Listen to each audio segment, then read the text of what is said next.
এটা তো মিথ্যে, তাই না? বলো না, এটা তো মিথ্যে।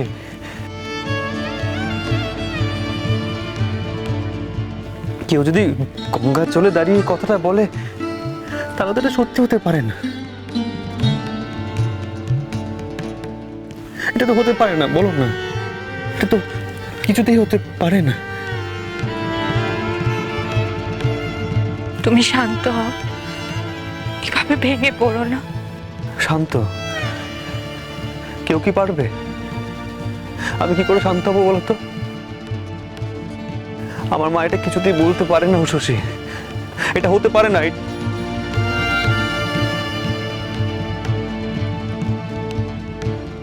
বাবা, বাবা তুমি মাকে বলো না, মা যেন এসব কথা না বলে। আমি তো কার ছেলে তুমি জানো, তুমি কেন মাকে বাধা দিচ্ছ না বলো তো? কেন তুমি কিছু বলছো না? তুমি তো জানো বাবা, মা ছাড়া আমার জীবনে কোনো অস্তিত্ব নেই। মাকে আমি আমার ভগবানের আসনে বসে এসেছি, তুমি বলো না মাকে। আমার কথা শোন নিশিত। না, আমি তোমার কোনো কথা শুনবো না। তুমি মাকে বলো আমার কাছে মা ছাড়া কিছু নেই, আমি কিছু বুঝি না। তুমি বলো এটা হতে পারে না, মা ভুল কথা বলছে, তুমি বলো না। না রে, মা তো তোরই নিশিত। এ সত্যি কেউ বদলাতে পারবে না, স্বয়ং ভগবানও পারবে না সত্যি বদলাতে। কিন্তু উনি যেটা বলছেন সেটাও সত্যি নিশিত।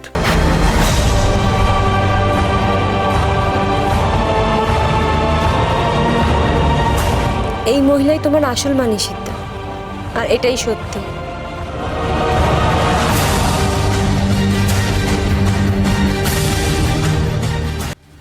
আচ্ছা নিশিতা, ওনার কি দোষ বলো তো? শিশু বয়সে তোমাকে ছেড়ে নিজের দিদির কাছে রেখে গেছিল বলে আজকে সে নিজের সন্তানকে নিজের বলতে পারবে না, তাকে কাছে পেতে পারবে না? এও কি হয়? জানি না, আমি কিচ্ছু জানি না। কোনটা সত্যি কোনটা মিথ্যে আজ আমার সত্যি গুলিয়ে যাচ্ছে। আমি আমার মাকে জানি, আমি আর কিচ্ছু জানতে চাই না। বেশ, তাহলে এবার বলো, তুমি আর উষসী মাঝের মধ্যে আমার ঘরে কেন আসো? নিজের বাচ্চাকে দেখতে? তাকে দেখে কাঁদো কেন? কোন অধিকারে? ও বদ্দি, তুমি কিছু বলো না, আমার হেব্বি কষ্ট হচ্ছে। বদ্দার জন্য, মায়ের জন্য, আর এই তরুণী মাসের জন্য কষ্ট হচ্ছে। আমি কিন্তু এবার কেঁদে ফেলবো, তুমি কিছু বলো। আমি কি বলবো কাকলি, ডায়না যে এটা কি ঘটালো, এতটা কষ্ট আমাদের কারোর প্রাপ্য নয়, হতে পারে না। তাই নাকি? প্রাপ্য নয়? বড়দা মায়ের বড় ছেলে, কলজে ছেঁড়া ধন বলে সব সময় সুবিধা নিয়েছে।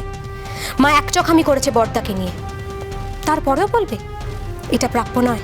কি কাণ্ড! হ্যাঁ, মা বড়দাকে নিয়ে এত বাড়াবাড়ি করেছে যে মাঝে মাঝে মনে হচ্ছিল যে আমাদেরকে রাস্তা থেকে কুড়িয়ে নিয়ে এসছে। এতটাই সে অবহেলা করেছে।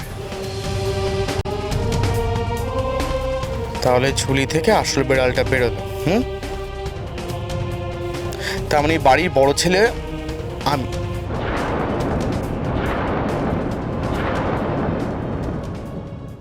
যাকে যাকে এতদিন বড়দা বলে চিনেছি সে তো আমাদের দাদাই নয়, সে তো মাসির ছেলে। অদ্ভুত না? সেই বাড়ির বড়দা হয়ে সব রকম সুবিধে পেল। ঠিক কি অন্যায় মা, বাবা? বুঝলে না মেজদা, একেই বলে মায়ের চেয়ে মাসির দরদ বেশি।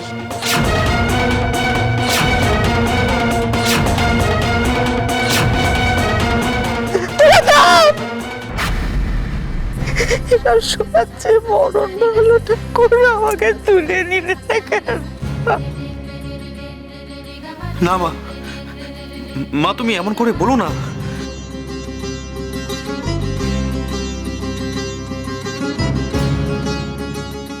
তুমি কি গো নিশিতা, নিজের মাকে ছেড়ে অন্য একজনকে মা বলে ডাকছো? একবার দেখো তো ওনাকে ভালো করে। সারাটা জীবন উনি কি পেয়েছেন? সবাই অনেক অবহেলা করেছে, আর আজকে আজকে তুমিও নিজের পেটের ছেলে হয়ে তুমিও অবহেলা করছো। এত বড় পাপ তুমি করো না নিশিতা।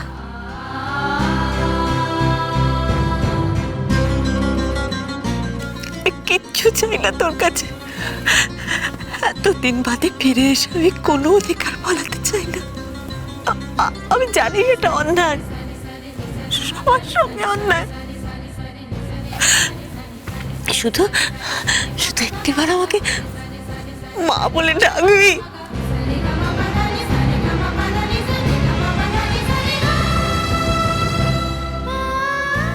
জন্ম দিয়েছি তো তোকে, একটিবার মা বলে ডাক, ব্যাস, আর কিচ্ছু চাই না।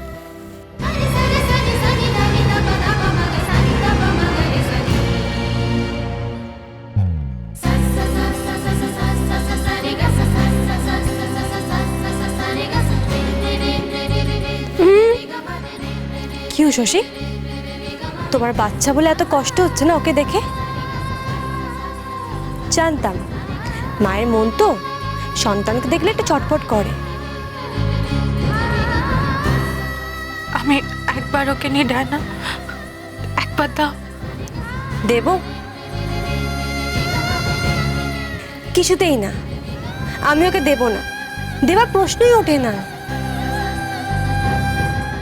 অসভ্য পাজি কোথাকারে, দয়া মায়া নেই তোমার? না, নেই, দয়া মায়া নেই।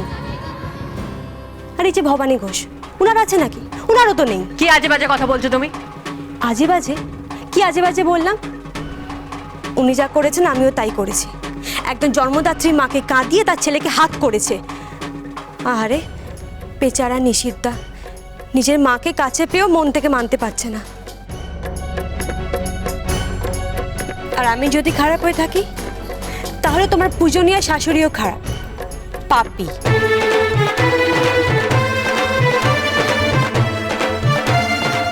বড় বৌদি, কথাটায় কিন্তু লজিক আছে, তুমি ফেলতে পারবে না।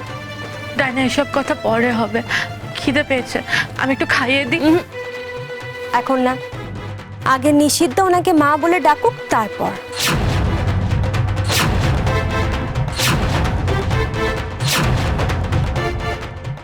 আরে এ তো অদ্ভুত, তোমাকে নিয়ে তো খুব মুশকিল। মাসিমা তো নিজে থেকে নিজের ছেলেকে আমাদের মায়ের কাছে দিয়ে দিয়েছিলেন, তাই না মা? তো আরে এমনি তো উনি তো এইসব কিছু চাইছেন না, উনি একবার নিজের ছেলেকে দেখতে চাইছেন। তো তুমি এত ঝামেলা পাকাচ্ছ কেন? ঝামেলা পাকায়নি তো, আমি শুধু চাইছি তোমাদের চোখ খুলতে, আর এটা বোঝাতে চাইছি যে আমি যা করেছি আমার মহান শাশুড়ি মাকে অনুসরণ করেছি মাত্র। এখন উনি যদি ঠিক হন তাহলে আমিও ঠিক, আমিও কোনো ভুল করিনি। দেখলে, তুমি দেখলে গো সংসার, আমার সংসারটা ধ্বংস হয়ে গেল। কোথাও কোনো ধর্ম বেঁচে নেই, আর সবাই ঘরে খোলা হাট হয়ে গেল। ঠিক হয়ে গেল, সব মুখোশ খুলে গেল, আর সব দোষ তোমার, বাবার, বর্দার, বড় বৌদির।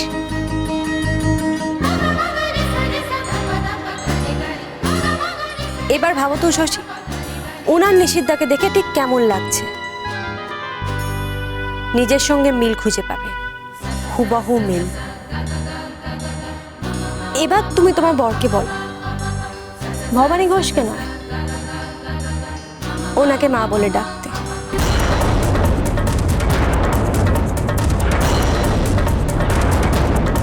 আর ভবানী ঘোষকে মাসিমা।